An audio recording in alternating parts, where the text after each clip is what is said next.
Hello, everybody. Welcome to this week's episode of Late Night Craft Talk. Countdown timer going, starting now. Greatness in 9 minutes and 58 Oh my seconds. goodness. Can you believe it? It's Friday. It's Friday. Where's Oh the my Kristen? goodness. Is Maya on? She's 10 seconds late if she isn't on right now. Unless she messaged us already. Do we give away the ghost? What?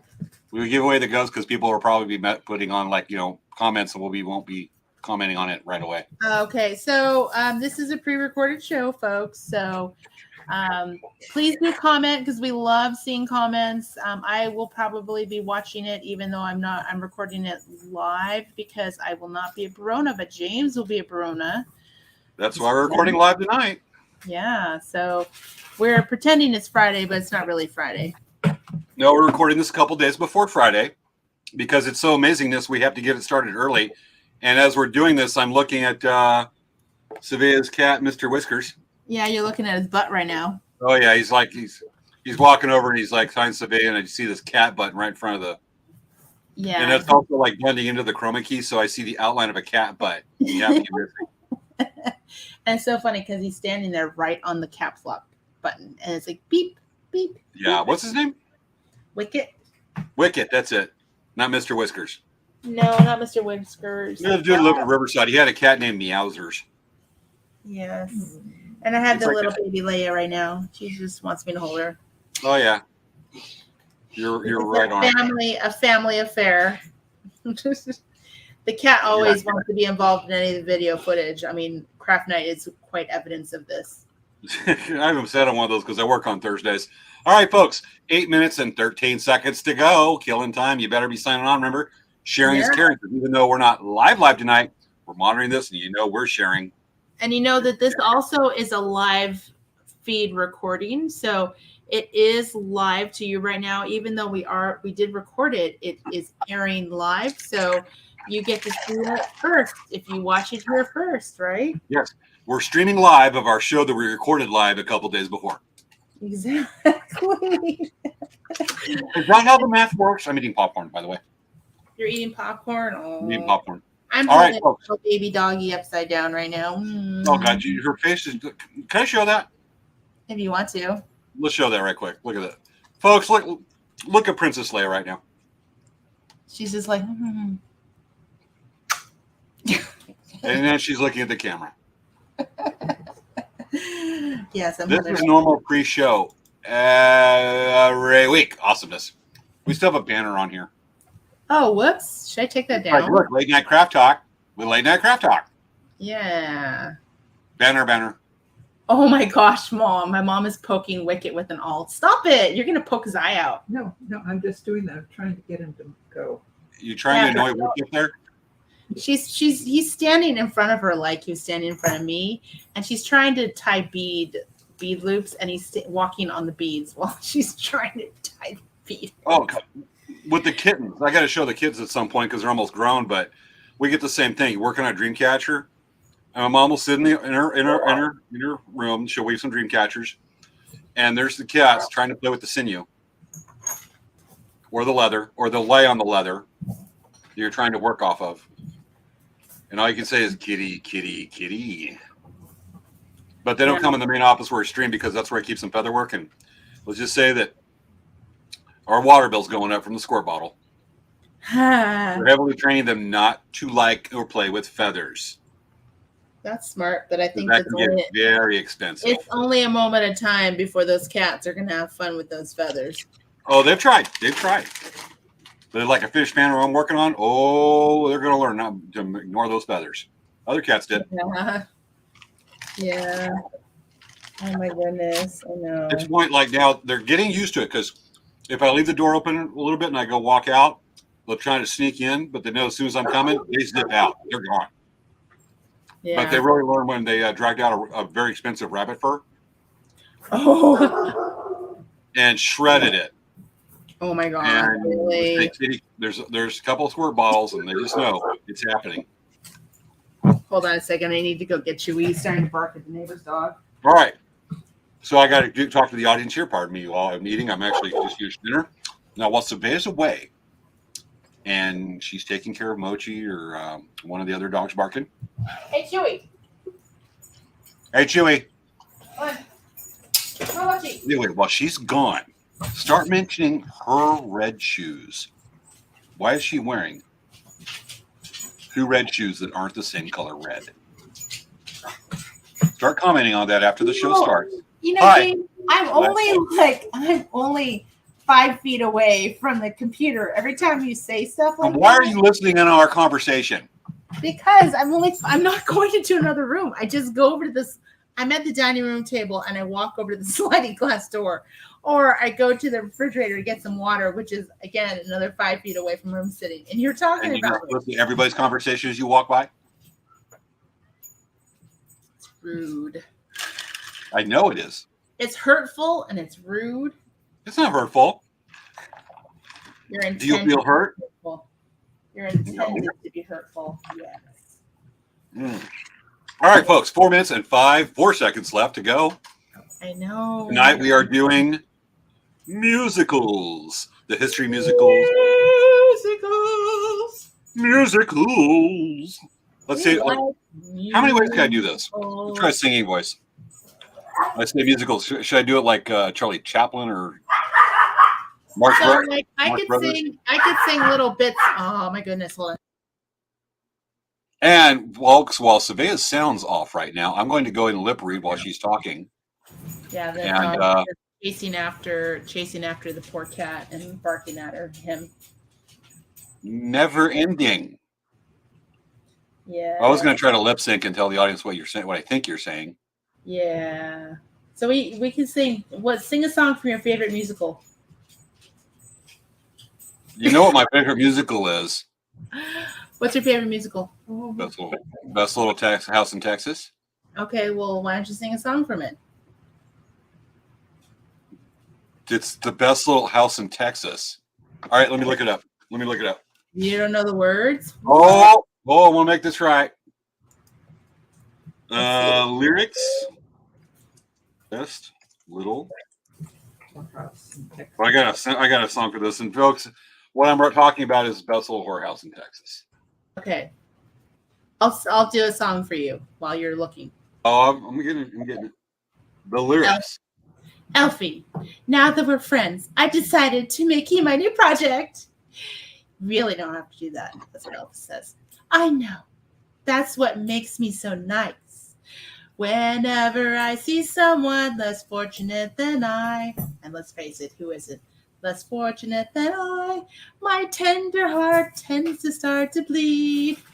And when someone needs a makeover, I simply have to take over. I know exactly what they need. And even in your case, though it's the toughest case I've yet to face, don't worry, I'm determined to succeed. Follow my lead, and yes, indeed, you'll be popular. You're gonna be popular. I'll teach you all the proper poise when you talk to boys, little ways to flirt and flounce. Oh, I'll show you what to do. I'll show you what shoes to wear, how to fix your hair, and everything that really counts to be popular. Is that term from Annie? Is it? No, this is from Wicked. How much time do we have left? We have Okay. All right, anyway. let me try this one. Let me try it. Okay, Should I go? you only have a minute. Do you have enough time? We can always turn back the clock a little. I'm going to give us an extra minute, folks. Sorry about that, but we're going to try this. Okay. Okay, let me get mouse cursor. I have an idea. Why don't we give your part to sing once it turns over, because it's going to turn over in a second, and we can have fun and do it. Yeah, we'll just give it another minute, and I'll move it back. We'll go here, and when I'm done, we'll move it back. We'll just start it. Okay. Let's see if I can get this here. Let me move my microphone over. But people want to see you when you sing. They want to see you. They want to see you when you sing. It's more fun when you see someone singing. Well, they didn't get to see you just now. Well, I can sing again. You want me to sing again? I'll pick a different song and sing it. Oh, let's just go. Let's just get the opening credits done, and then we'll go to that. Yeah. Okay. We'll just keep it. We'll go to the countdown. There you go. Yeah. You ready, folks? Here's where you get a countdown. And we are at, I got 5 seconds to wait. What am I going to do for 3 seconds?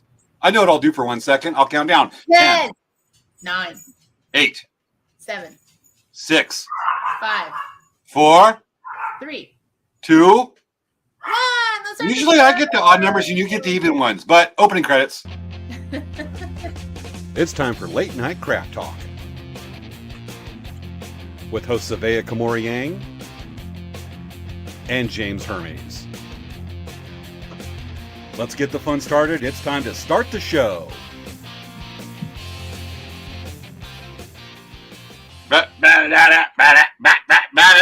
Hello, Svea. Hello, audience.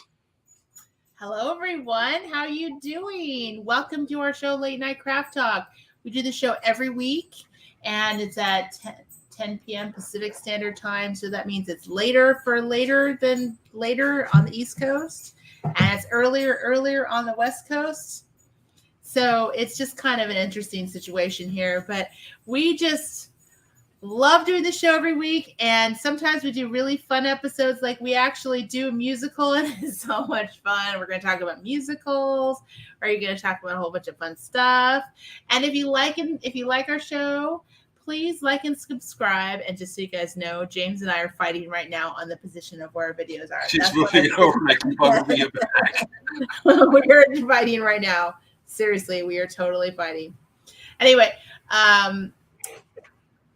make sure to like and subscribe to our Facebook videos, our Facebook channels, our YouTube videos, our Twitch channels, and all that kind of fun stuff. I'm pretending to go. Wait, here we go. There we go. Okay. All right. As promised, as we talked about, let's go to the musical. Let's get it done. And then we'll do the endorsements and all that stuff. Okay. Okay. So you play your song, and then I'll do it. Do you want me to do a different song? Since I sang another song, I'll pick another song. Yeah, whatever you want. Okay. It's just a little old pissant country place. Nothing much to see. No drinking allowed. We get a nice quiet crowd, just as plain as it can be. It's just a piddle old squatting one old time country place. Ain't nothing too high tone. There's nothing wait. Just lots of goodwill and maybe one small thrill, but there's nothing dirty going on. I'm just doing one part of the song because we got a whole show to go still.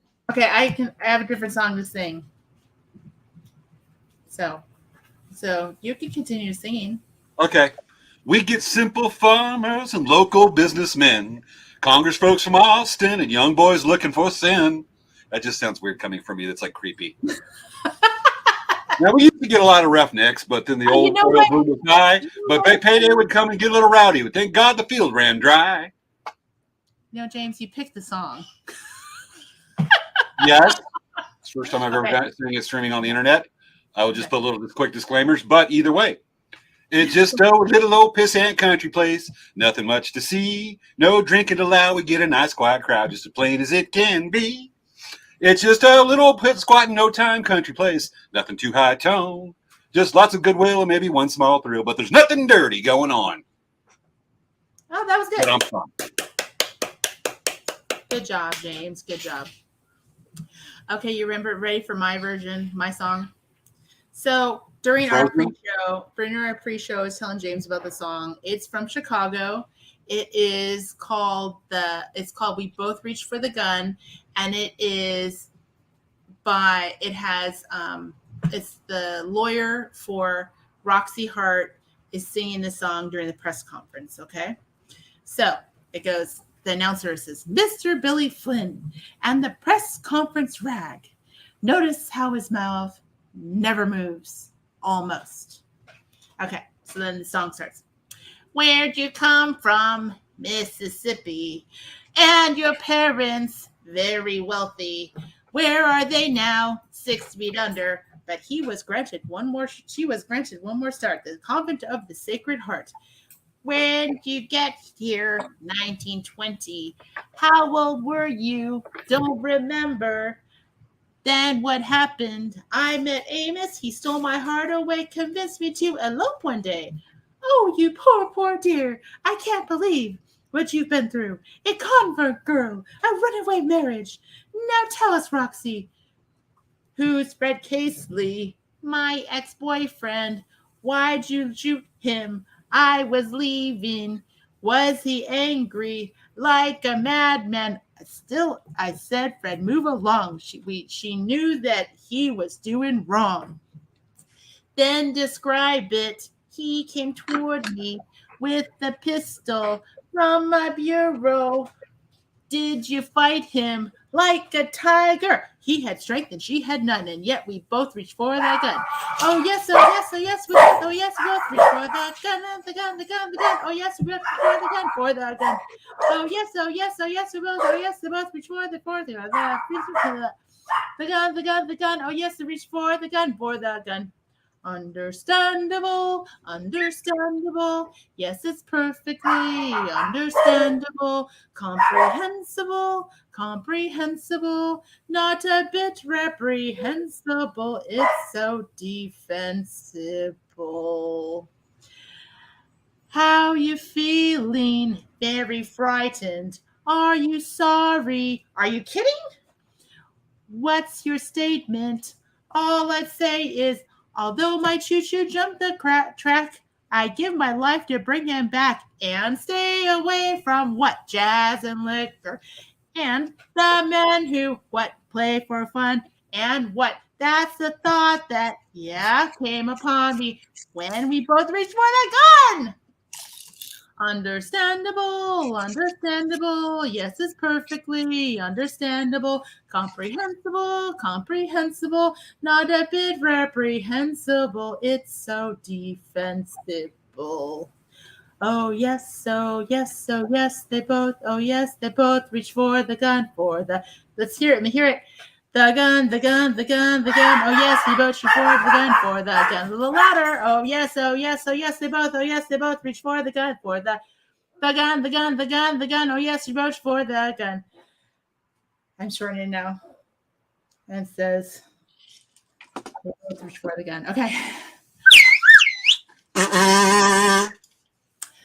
Okay, I know it was a little long. Okay, it's basically the part in the musical is when this lawyer twists the words to say that she is practically not guilty because it becomes self-defense when she is and the person she shot were both reaching for the gun, yet she actually killed the guy in cold blood. She was on death row. So anyway, the story is that she's trying to make a name for herself, and so she does this whole stunt with this lawyer to try to get herself off death row and become a singer. Anyway. Sounds like something, I don't know, I just keep on thinking of the third verse from The Thunder Rolls by Garth Brooks. Yeah, well, it's a really, actually, this is a movie you can watch called Chicago with, what's his name? Richard, the guy from Pretty Woman. Richard Gere. Richard Gere and who did not race a gerbil. It's an urban myth.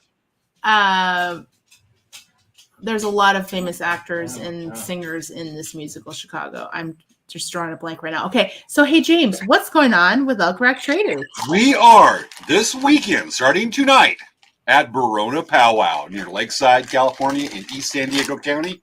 Folks, come check us out. We'll be there. Lots of fun. Be getting ready. I've been making pretties, like painting feathers. Here's one. This is kind of cool. The Seven Sisters design, even though it's not real clear. And here's one I finished right before we started recording the show. A little bit. And obviously there's green on it because you can see through the feather. It's a magic feather. It's a magic feather.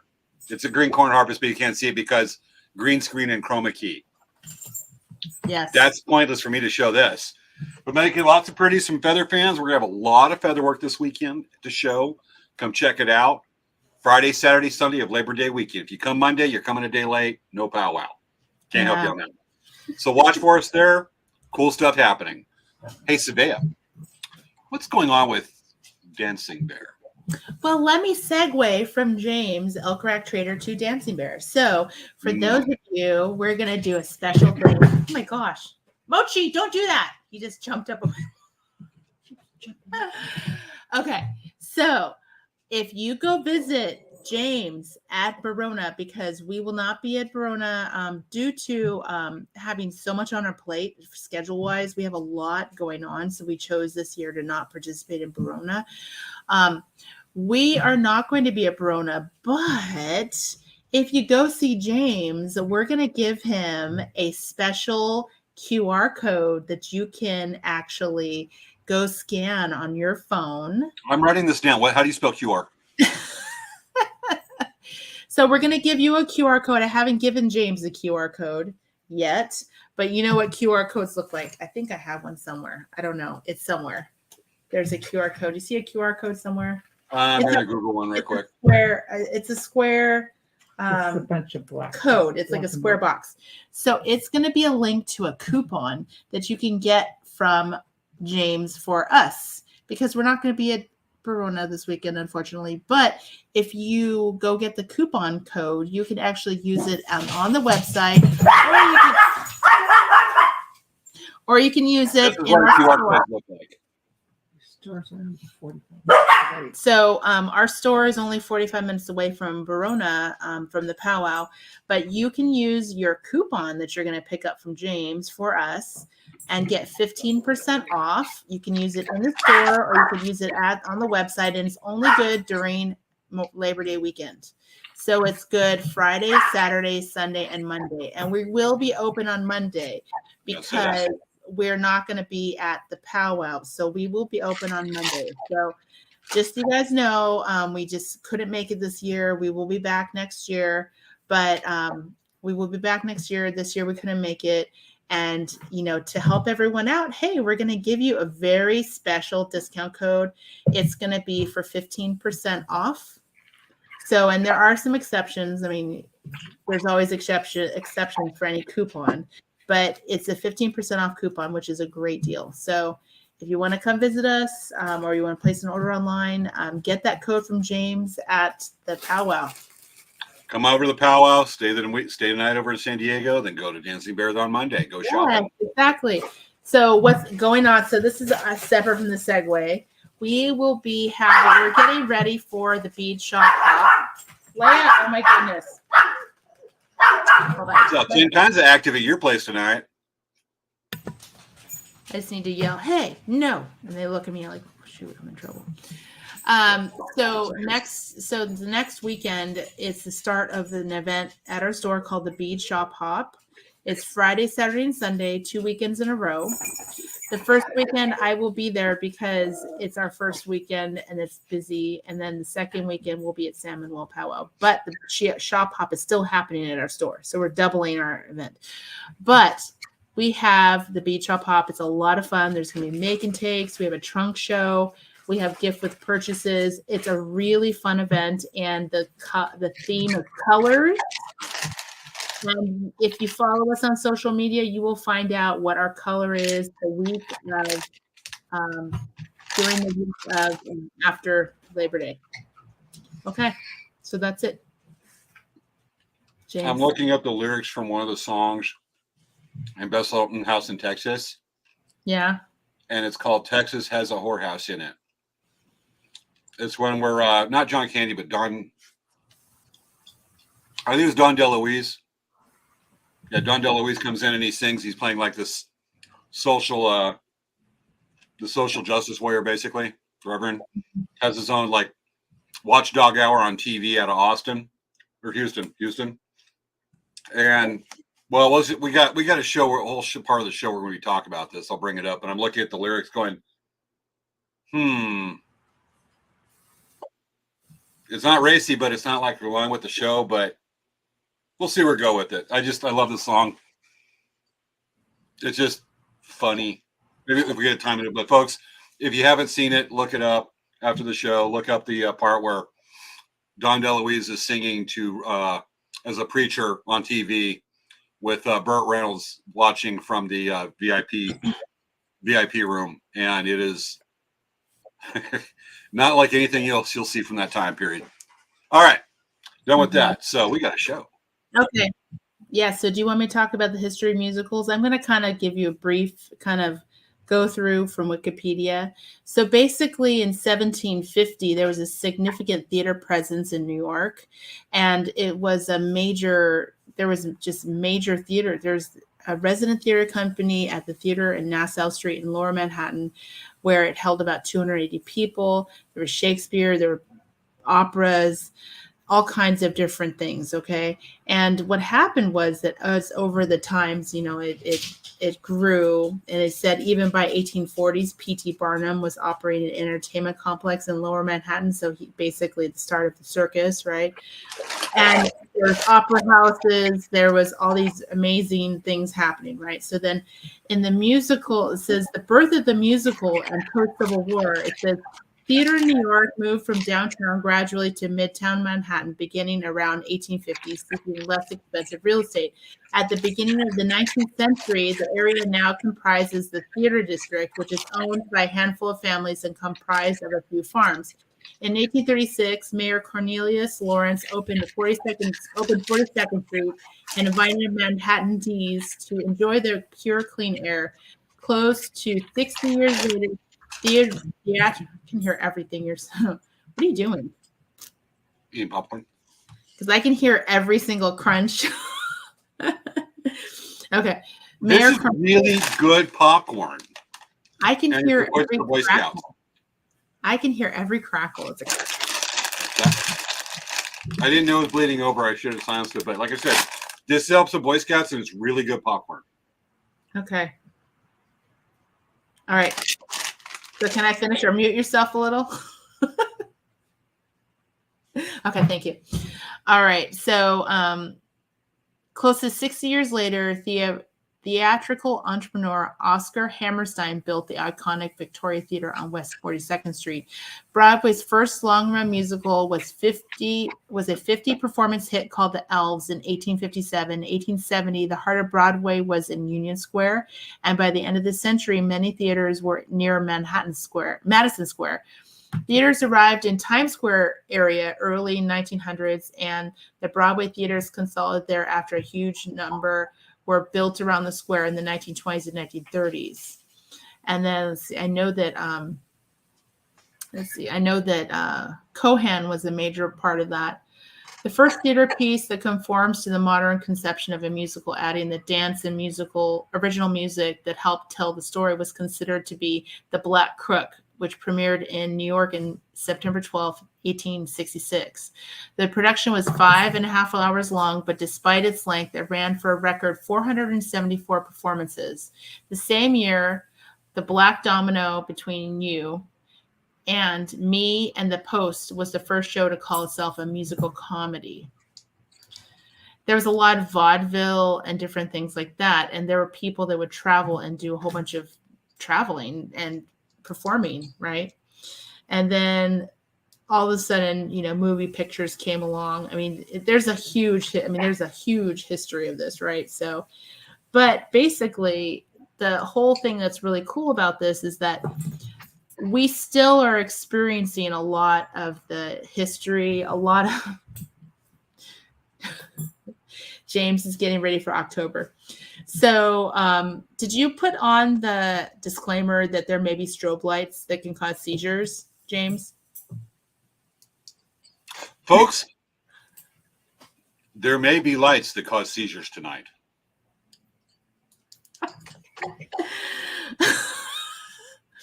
James, I'm trying to be serious. This guy. Okay. So basically what we were seeing in the beginning of the 1900s, it's still very prevalent in New York, in downtown Manhattan, and Times Square. There are so many theaters there. If you ever get a chance to go and see a musical theater production there, I highly recommend it. When I went almost 20 years ago, we went to go see the producers. We didn't see the original cast, but we went to see producers, and it was so much fun to see it in New York. I mean, it was amazing. Anyway. Okay, James. Can we do a quick sidetrack? I forgot something. Yeah, go for it. I don't remember what we're going to do, but I just reminded. Do you remember what we're going to do? Okay. Today's September 1st. Oh, it is? You know what that means? Is it the first day of fall, or it's the April Fools of September? No, the employee of the month. Okay. So we're about to, what are we going to, I don't know the routine. We're just going to wing it right. Okay. Let me go look at the nomination forms here right quick. James is just asking to be hated on today. You know, you're That's nice. actually. Okay. James is asking to be hated That's on. right, crack cock. What do you expect? Our people watching their PJs. Okay, I'm reading down the list of nominations. This one is. I don't see my name on there. It's anonymous. It's going to when I scroll down. The person for Employee of the Month. I don't see my name on there. For Employee of the Month, this person was.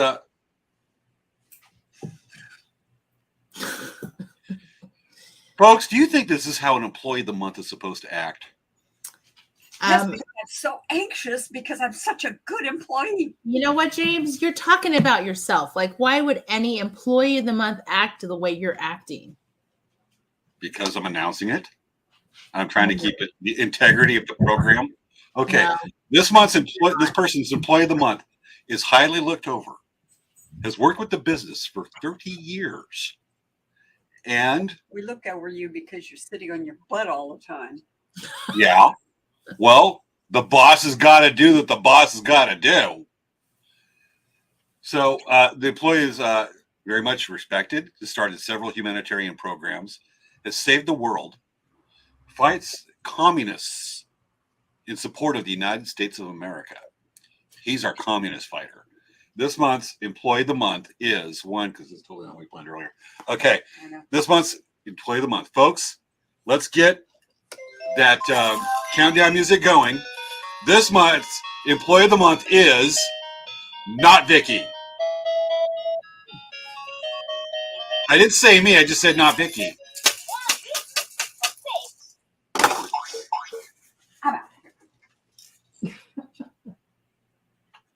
That's the person's name's not Vicky. Okay, James. Yeah. Let's have a heart to heart. Okay, James.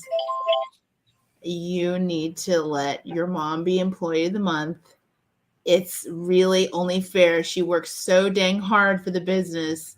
You work hard too, but let me tell you, she works hard too, and she needs to be acknowledged. And when she comes out live on the internet during a live stream show, beating me with an anvil, with a hammer.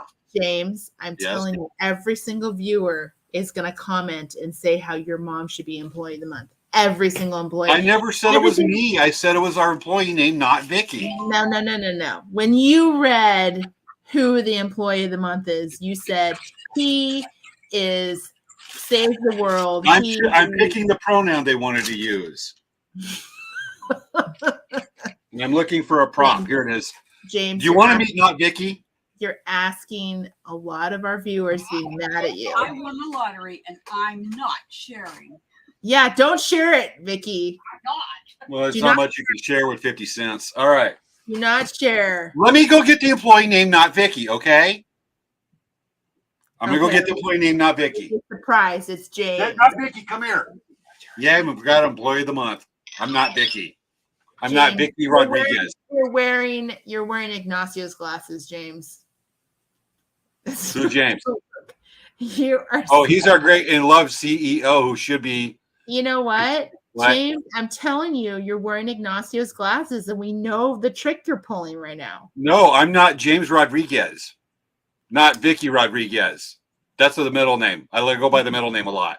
James, you can take off the glasses. We know that it's you. It's not Ignacio. You're just. I'm not Vicky Rodriguez, but I'm so honored and honored and humbled by this that I want to just go ahead and say that I want to take this honor and hand it over and dedicate to the person that really inspires the company, to James.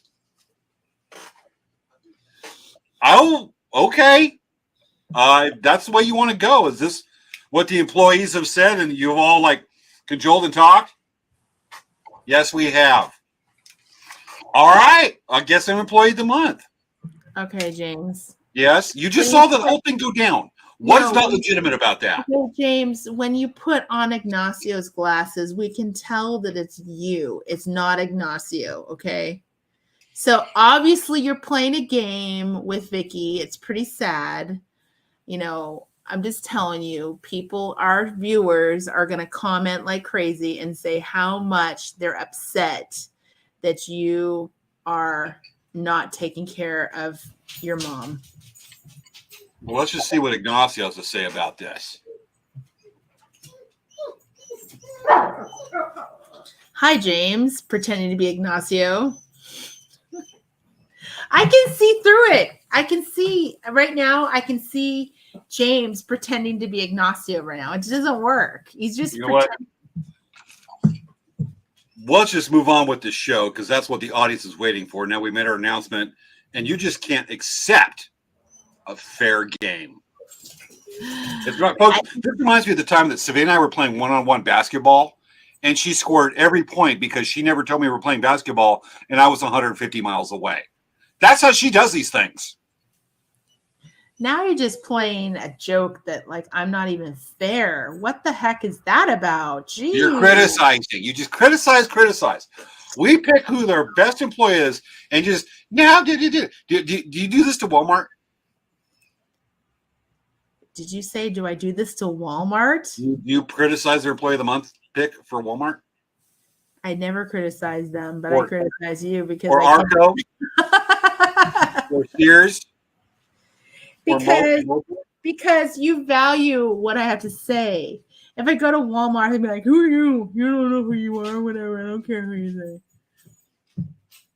But see, James, because we're friends, I know that you value my opinion. And I think that I've given you some really great sound advice over the years that I've known you, and you probably can agree to that, correct? 99.9%. There's that one time you told me how to do laundry. I ended up with tie-dye shirts. I don't trust you. We're beating this horse to the ground here. We need to move on with the show. Okay. All right. So there's some major musicals for you guys. If you've never had a chance to go to a musical, I have a list of musicals for you to go see. If you see them at like the local theater, like the youth group theater or whatnot, totally go see them. Okay, Hello, for one thing, Phantom of the Opera. I mean, that's mainstream. Everyone knows Phantom of the Opera. It's Les Mis, Chicago. I love Chicago. I actually sang a song from Chicago. That one's really good. Wicked, which is about the Wizard of Oz, the witches in the Wizard of Oz. Hairspray, I love that one. Grease, I love that one. Producers, loved it. Rent, loved it. Disney makes musicals. I don't know if you know this. They did Beauty and the Beast, they did Lion King, Aladdin, and Little Mermaid. So they're actually Broadway musicals on top of being films, okay? So what's really cool about the musicals is that they actually put a lot of effort into the stage production, the choreography, the music, the lyrics, the stage design, the costumes. It's just amazing. And it's definitely a very cool thing to be able to be a part of, to watch, and it's just so much fun. We actually went during the week to go see Beetlejuice. I can see this right now because of the guys. So Beetlejuice, this is actually when you go to see a musical at a theater, you'll get a thing called a playbill. And it has the artwork for the cover of the musical. And inside, it gives you the list of all of the, it gives you the contents with a list of like the people that did the music, the managing and all that. It also gives you a list of the sponsors. But it will give you a list of all of the actors and actresses and the singers in the musical. And it'll give you their background history, like it gives you the pictures of the actors and what the casts have to say. Like, for example, the young girl that was on the show, she was actually, see, I'm looking at her, she's Lydia. She says, okay, this is crazy. Her name was Isabella Eiler, or Esler. And she said, she played Lydia, and she said, this is what she said.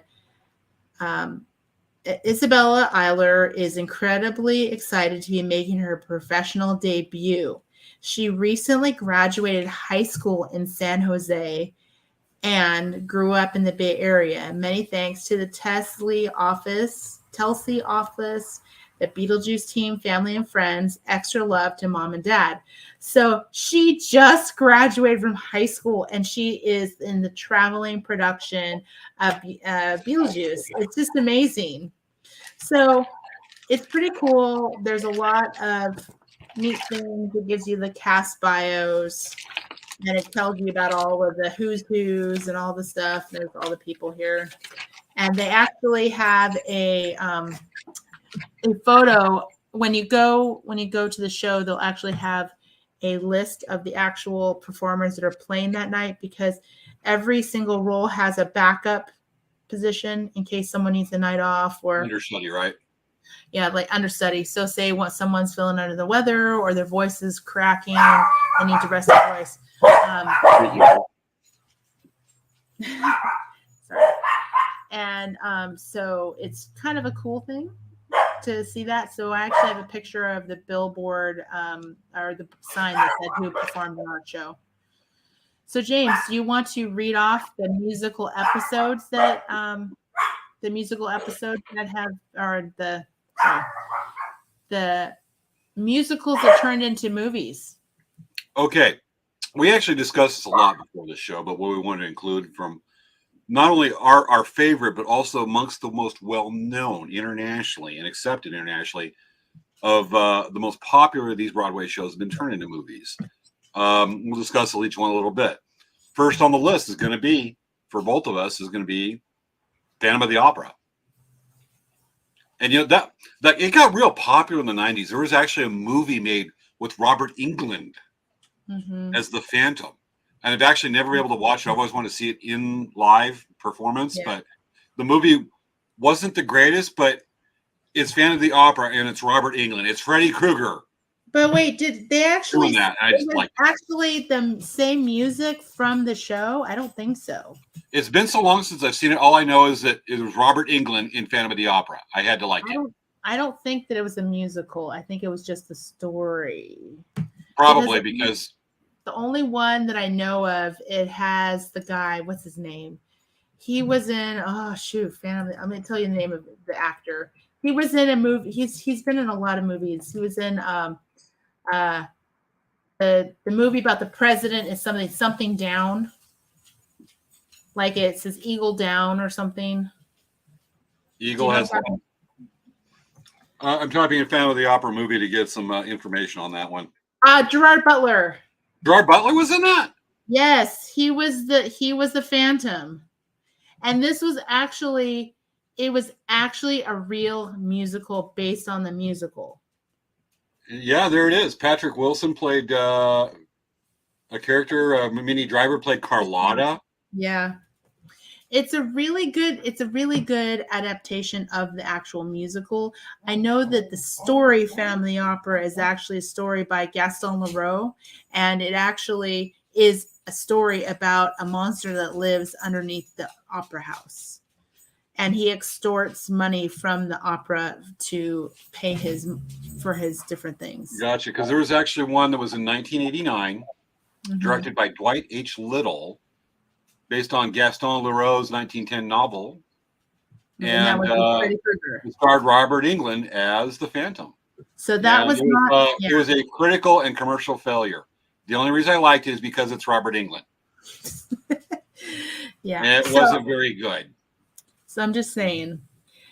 So that it was definitely that was the first time they adapted it, but it was kind of sad that they didn't get any of the original cast in it from the actual Broadway musical, which some of the others did. Like for example, the movie Rent. I don't know if you watched it. It's really a good story. Mom, can you let Mochi out? He wants to go out. He's trilling. I hear in the background. But we've talked about.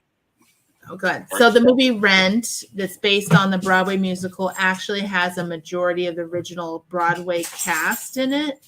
And what I love about that story, I've seen it many times. They had a thing where they called rushing tickets, and you could get front row tickets to go see Rent for $20. And when I was in college, that was a thing they did. And some theaters actually have it where they call rushing tickets, and they'll give you really good tickets for fractions of the price so you can go see the theater. But specifically for Rent, it is supposed to be the front 2 rows, or the front row, and it's for like $20. And they built it into how they did the show because they wanted people that couldn't afford. Okay, the cat's gonna cross the screen. Gotcha. Go Wicked. And, probably do have some other musicals to movies to musicals to movies, whatever. I bet. Yeah, hold on a second. Let me tell you really quick about Rent. Yeah.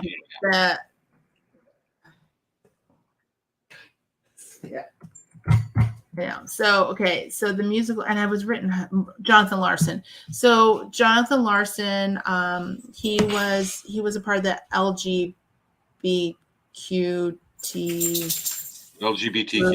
Yeah. He was a part of that, and he wrote in the musical. There is a lot of different demographics of people. So everyone is identified in that, or not identified. Everyone is included, and it's basically a love story. It's a love story about these 2 main characters, Roger and Mimi. And Roger's a singer, and they both end up getting AIDS. And the reason why, it's really sad. It's a tragedy, but it's also a celebration of life. And Indeed. A lot of the characters have AIDS because they knew each other from a support group.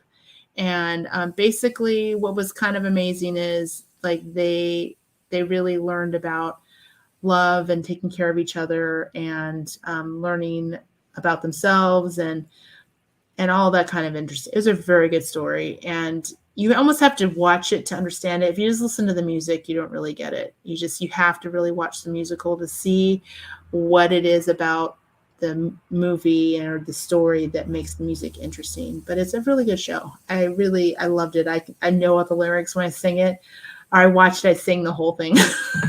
Sounds like me with we forgot to put a movie on here. When you talk about doing that, a musical that's not based off a Broadway play, though. We'll have to bring it up a little bit later. But remind me that we have to bring up that we missed off this list Rocky Horror Picture Show. Yeah, well, it's a musical. Well, it's inspired by musicals. Yeah. How can we forget the midnight show amazingness? Yeah. Rocky Horror Picture Show. So, but there's My Fair Lady that had Rex Hamilton in it and Julie Andrews. Mm-hmm. And that musical actually ended up bringing both of them to major film roles. It really did. And all the Rodgers and Hammerstein. Yeah, the thing is, what's interesting about My Fair Lady and Julie Andrews is that Julie Andrews was just a starting actress, and she actually got the Mary Poppins role because of My Fair Lady. Did not know that. Yeah. Some other ones we have on the list right here. We're going to go a little bit out of order if you're cool with that. Yeah, that's fine. Probably are both high on our list is The Sound of Music. Yes. Classic. That's a Roger and Hammerstein, I think. Yeah, it was Singing in the Rain also Rodgers and Hammerstein? No. Okay. No. Because that had some amazing dance numbers in it. But Singing in the Rain was a movie. It was a musical. It wasn't a musical turned into a movie. Yeah. Some of the other ones are very, very popular because we got other stuff we got to get on this list here. Yeah. We talked about Rent. I brought up Best Little Whorehouse in Texas. Yes. I just like that movie. I always loved it. But The Best Little Whorehouse in Texas, was it actually a Broadway musical? It was a musical. Okay, it was on Broadway. I didn't check that because specifically from this list that we have here, Evita was. Evita was with Antonio Banderas and Madonna. Jesus Christ Superstar was as well. Jesus Christ. But there's some movie. Little Shop of Horrors. Maybe I have to check that. That was, I don't know if it was a Broadway, but it was a musical adapted. Definitely was a musical, and it might have gone into a Broadway after. It might have been inspired. It might have, but it's a musical that went to a movie. Yeah. So, but then there's movies that were musicals. Like I think, for example, you were saying Best Little Whorehouse in Texas. Sergeant Pepper's Lonely Hearts Club Band. That was a really amazing one. There was Help. Did you remember seeing Help? It's a Beatles movie. No. Oh my gosh, that one. Oh my gosh, I'm surprised you haven't seen that one. That was a lot of fun. All I know is Sergeant Pepper's Lonely Hearts Club Band. We included the list just because of the music. There was actually none of the Beatles were in that movie. That movie was actually made a few years after the Beatles broke up. Mm-hmm. And I'll never look so much as a guy floating around playing a trumpet in a marching band uniform as ever again as the end of that movie. But that movie, you watch it for the music. You don't watch it for the acting. It's like a Michael Bay movie. You watch those for explosions. You watch that for the music. But otherwise, the movie, but the music, amazing. The Bee Gees were in it, but I think that originally the Beatles were supposed to be in it, but then what happened too is that John Lennon died.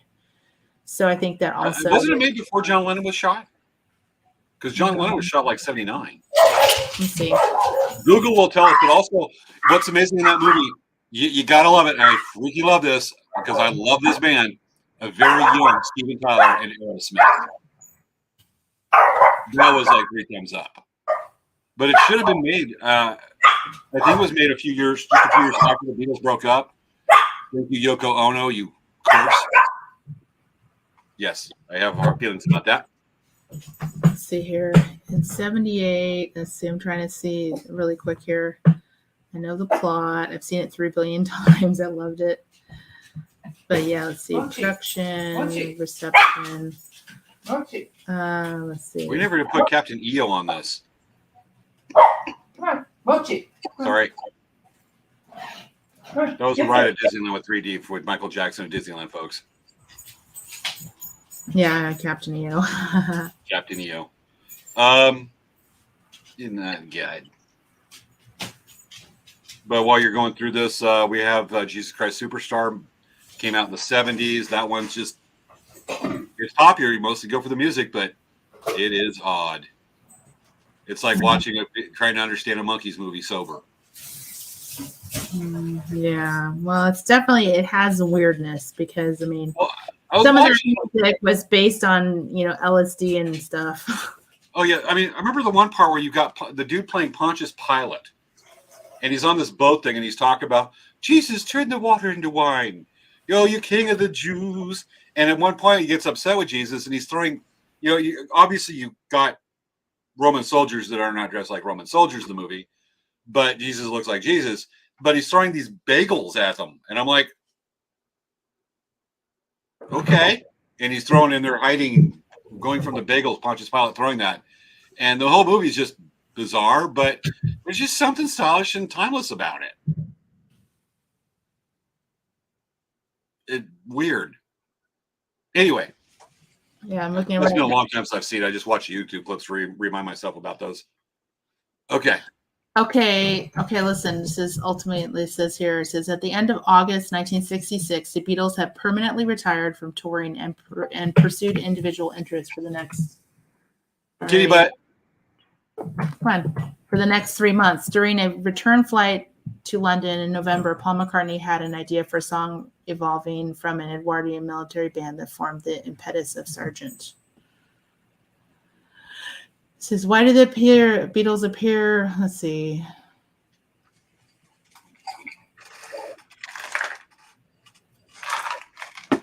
Oh. While you're looking that up, I'll go ahead and bring up another one when we come back to the subject because we want to know this. Another classic.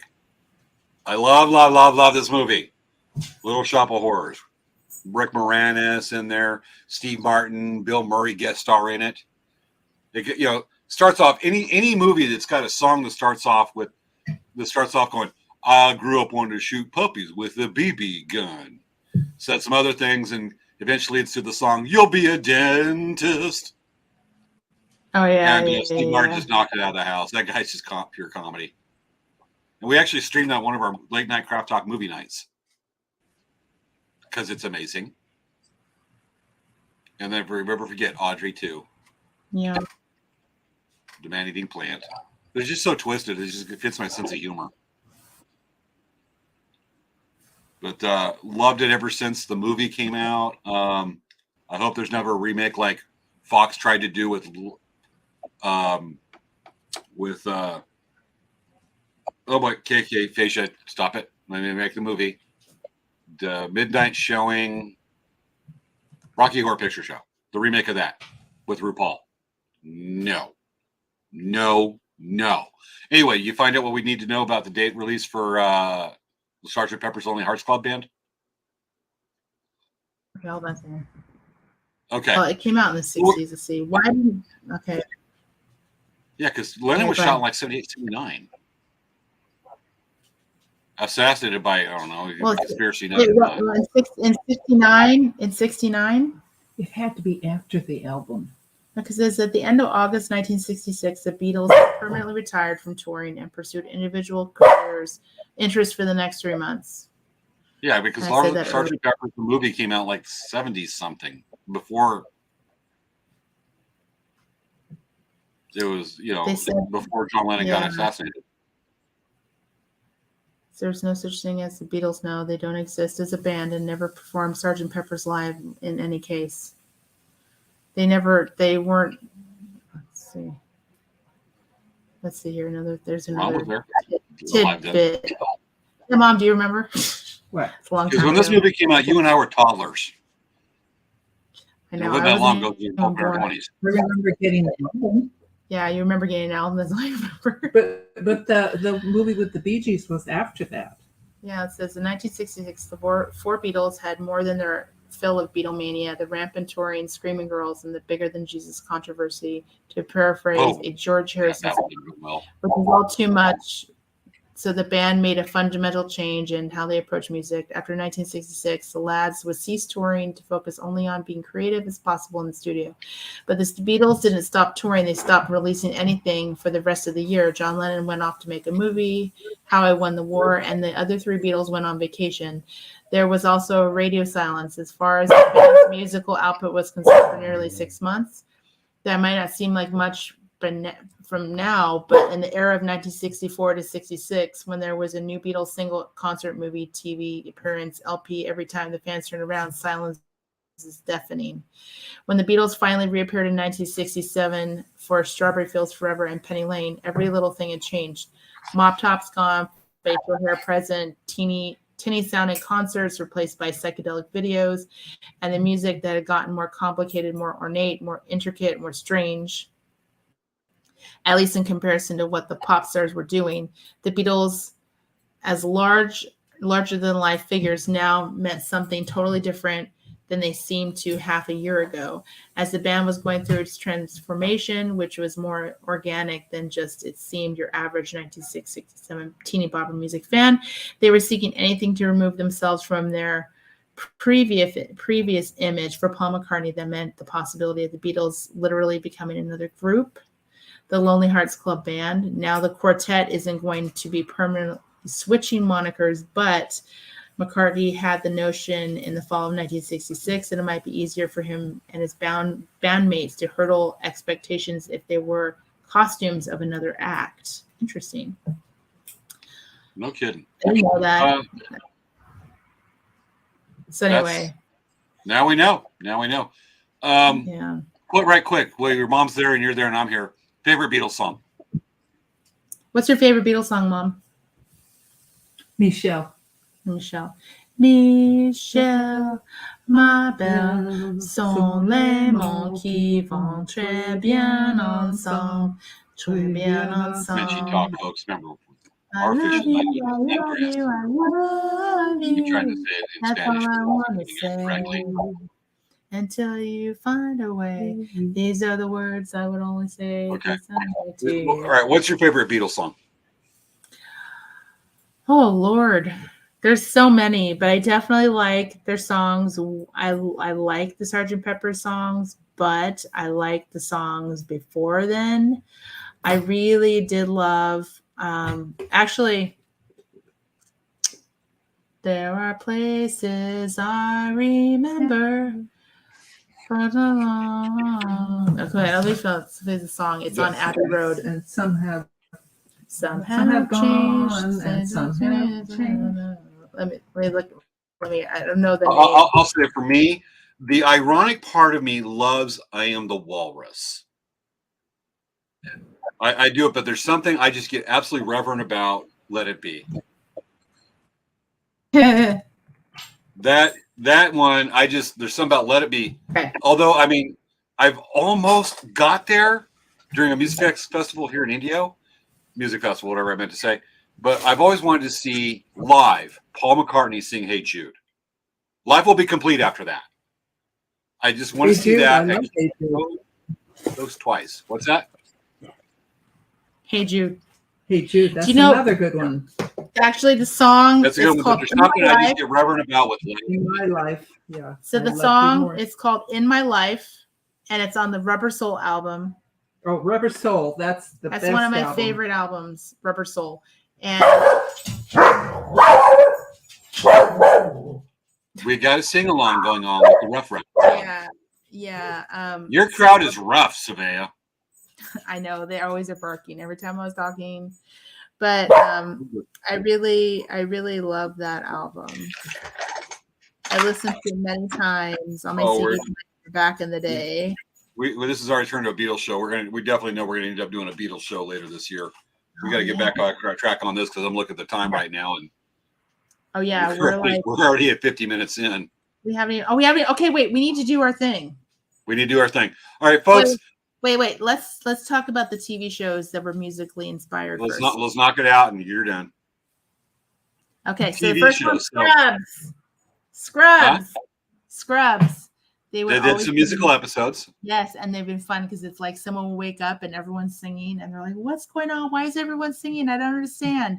And it's because someone had brain trauma and they can only hear people singing. It's lots of good episodes.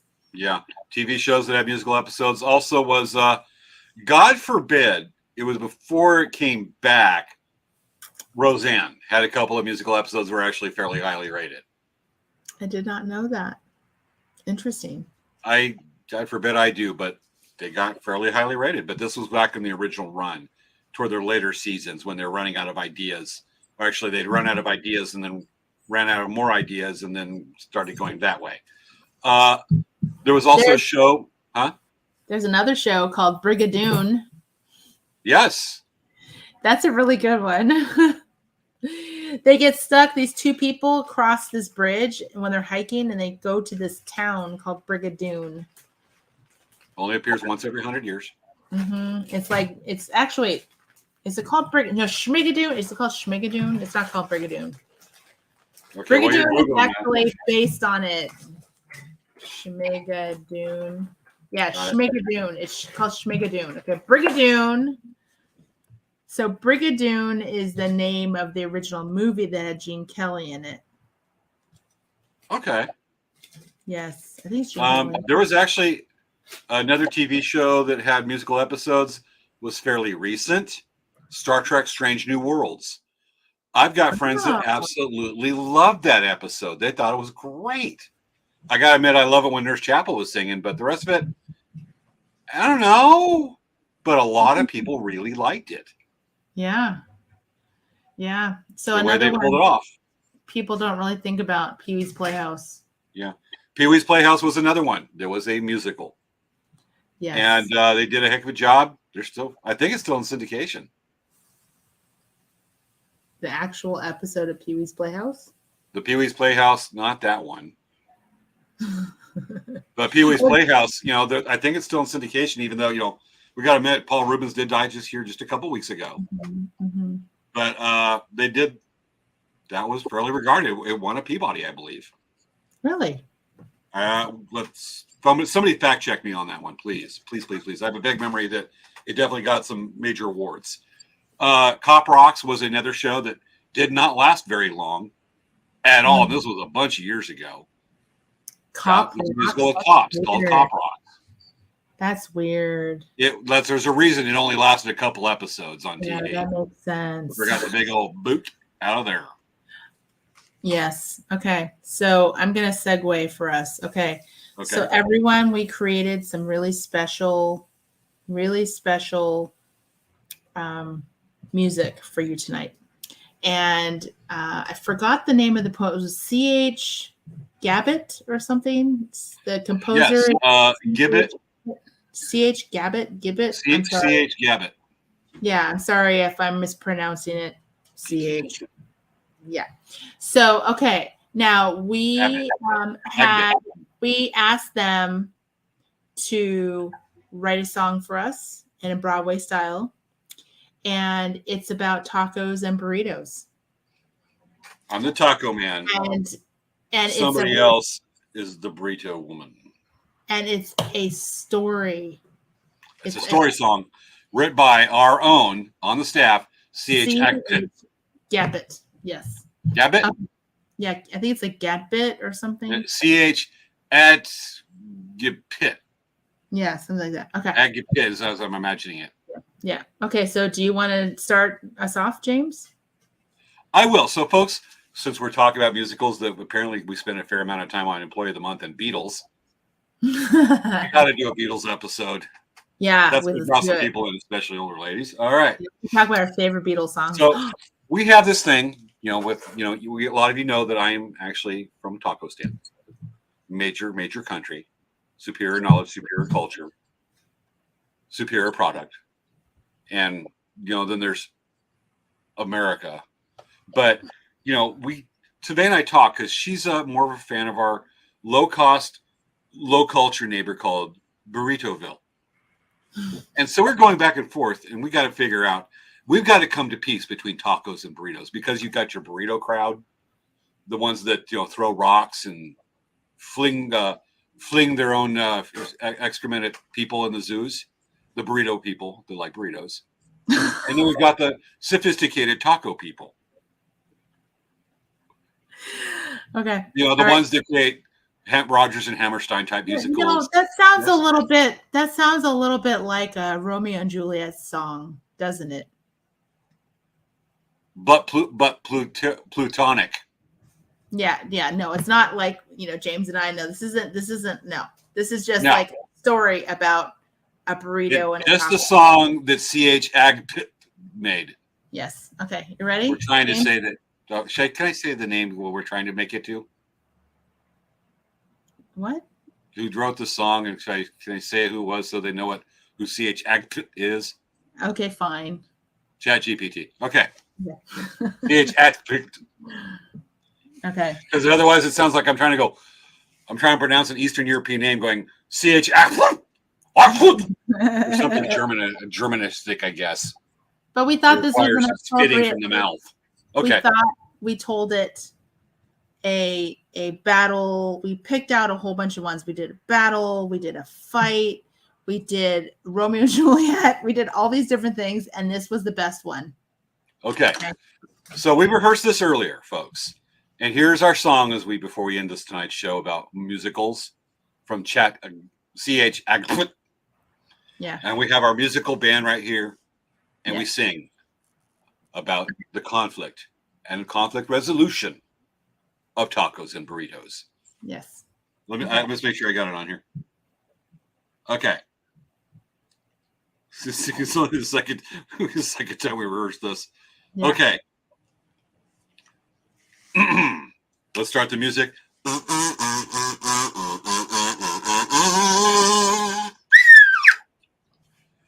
In the heart of the city where spices collide, two footy factions with passion and pride.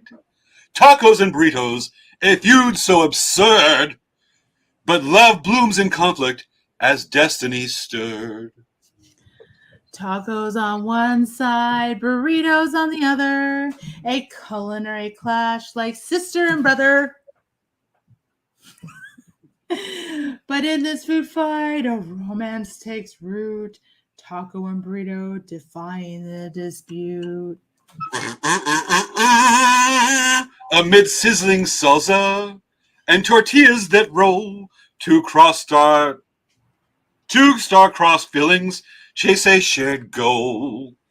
The streets are stage for this foodie display as taco meets burrito in the heat of the day. Fray, F-R-A-Y, not D-A-Y. Fray. Okay. Taco meets in the dead of the fray. Okay. Not day. Music.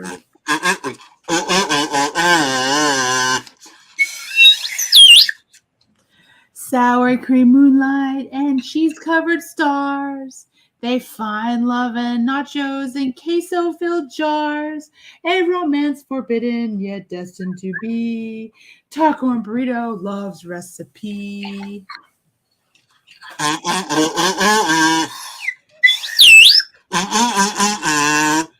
So let the battle of flavors wage on, for love knows no boundaries. The barriers are gone.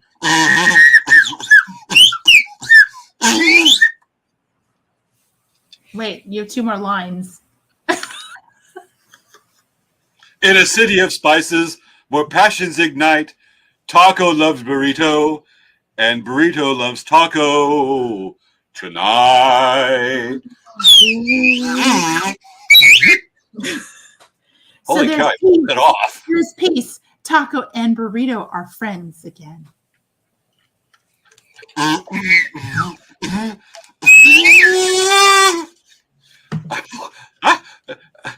This thing and the slide whistle, what's that called there? Kazoo and the slide whistle. All I need is the cymbals tied to my knees and my butt shaking around hitting the bass drum. You could be like Bert from I'm Mary I'm holding the drumstick either. You could be Bert from Mary Poppins. Yes.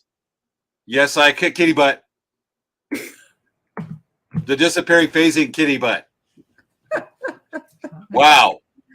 There. In a show talk about musicals, we talked a fair amount about the Beatles Employee of the Month. Too much about Best Looking House in Texas and singing it, and kitty butts. Yes. Our shows go so well planned. Yes. 100%. And tacos and burritos tonight. Yes. It was fun, Yes. actually. It was really fun putting that song together. It was we were Oh, yeah. Dan and I were working on it, and I was texting James all of these combinations. And I'm looking at this going, Yeah, where the hell is she getting this? That was the act. Okay, let me tell you. Let me read another one for you really quick, okay? Okay. So this was the first one that came out. Okay, the first one was the heart of the city where spices collide, 2 foodie factions with passion and pride. Tacos and burritos, a feud so absurd. You know what? That's the wrong one. Sorry. That's the one we did. Okay, this is the first one. Okay. In the heart of the city. Kitty butt. In the heart of the city where the light shines so bright, 2 culinary legends in the spotlight tonight. Tacos and burritos. A battle with flair for the title of best in the foodie affair. Tacos are tacos with your crispy delight, a symphony of flavors that dance through the night. And but burritos, dear burritos, wrapped up so tight, a feast in a bundle, a flavor-filled flight. Tacos bring crunch with their shell so divine, salsa and toppings, they perfectly align. But burritos are hearty, a bundle of joy. With each bite you take, it's like happiness deployed. So let's not fight, let's unite. Bring them side by side. Tacos and burritos in harmony they'll ride. For this, Kitty butt. dude, come on. For he just stands there. To tacos and burritos and harmony they'll ride. For this culinary tale, there's no wrong or right, just delicious moments shared from morning till night. And then the outro is, so raise a toast to tacos and burritos too. In this food-loving city, they both shine through. The real answer you see, the joy they ignite is for the love of good, and the good makes every bite. That one's good too. Okay, we just picked one. Okay, here's another one. In the heart of the city, a battle unfolds. Taco and burrito, 2 legends so bold. On the street, they stand face to face, fighting for glory in this fierce embrace. Taco versus burrito, who will take the crown in this culinary showdown? Who will wear the renown? Flour tortilla meet the crispy shell. Only one will emerge, the story to tell. Tacos bring the crunch with lettuce and cheese. Salsa and guac, a taste that sure please. But burritos not backing down, oh no. Packed with fillings, it's ready to throw. Spices and flavors collide in the street. Tacos zesty tang, burritos savory beat. Fans gather around with a hungry cheer. The atmosphere is electric. The climax is near. As the dust settles down and the cheers subside, taco and burrito side by side, the unity they stand, no longer at odds, for both are beloved by theater and gods. Go, CH Ackfoot. I know, right?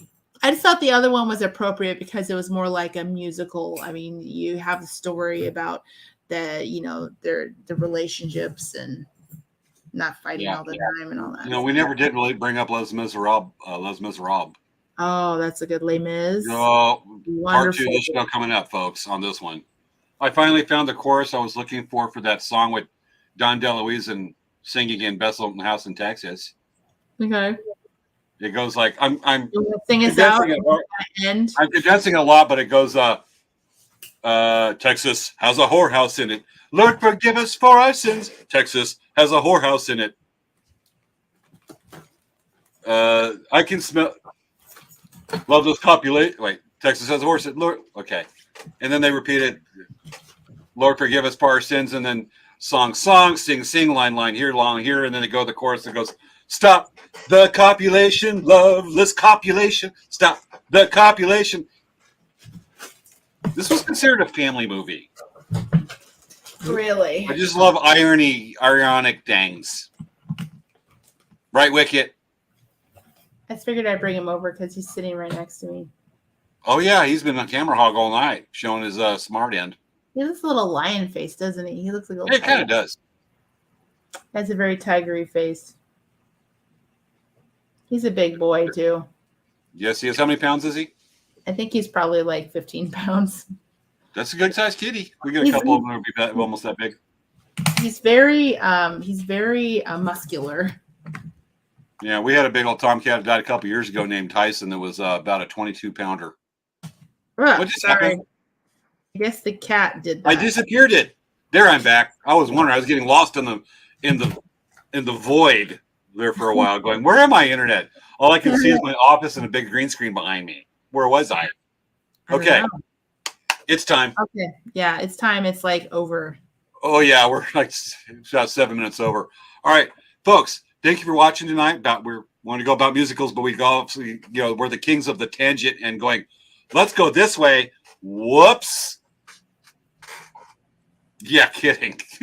So with that, we had many other things planned we didn't get to, but all in fun. So next week's show, we are live tomorrow, not next week. And to next week's show is about the Beach Shop Hop. The Beach Shop Hop. Yeah, we got to do a Beatles show. We have to do a Beatles show. Yes, we will. We'll do. And we got some folks. Beatles. And eventually, we're going to have our episode we were hoping to have by now. We're actually going to call. I'm going to give it away. People are going to love it. Okay. The duct tape episode. Duct tape. You guys. That will be in the next few weeks.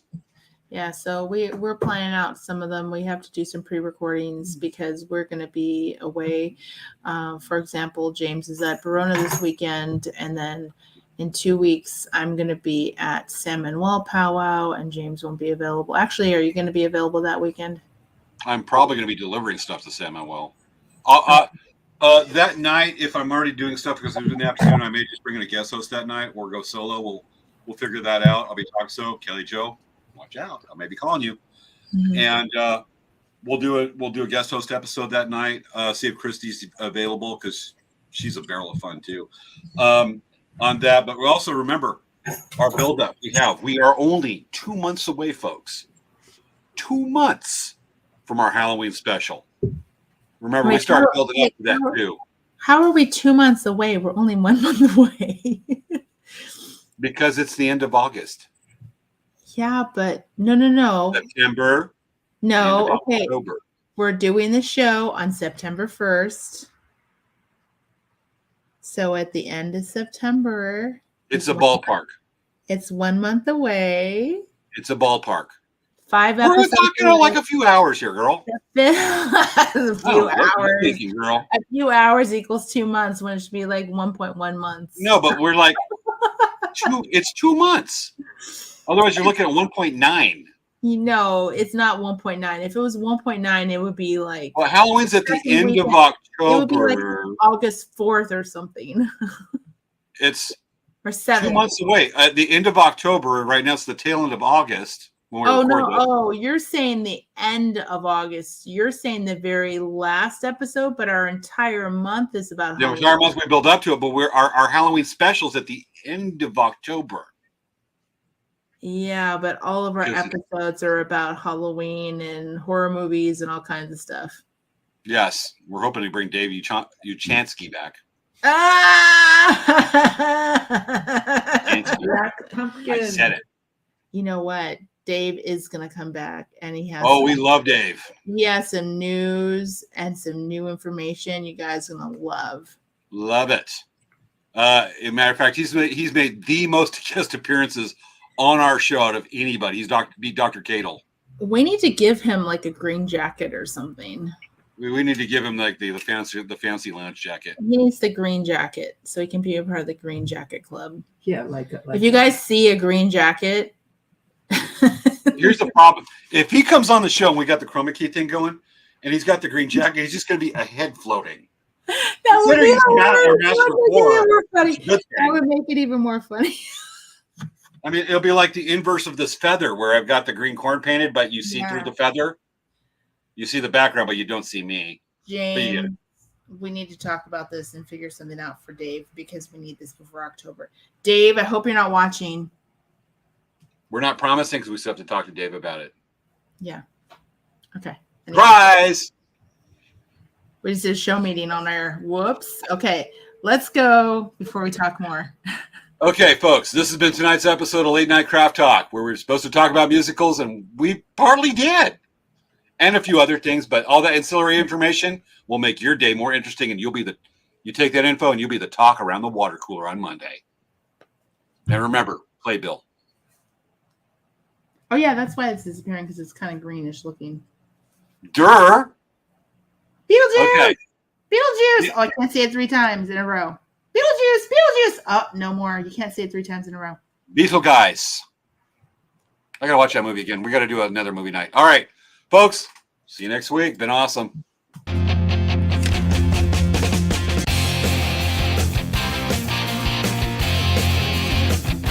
I have a water bottle right here. We're Kitty. Stealth water bottle.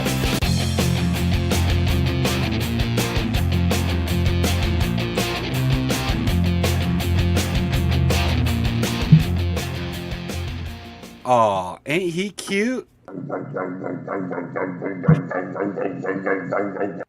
Good night, folks. Good night, everyone. Bye.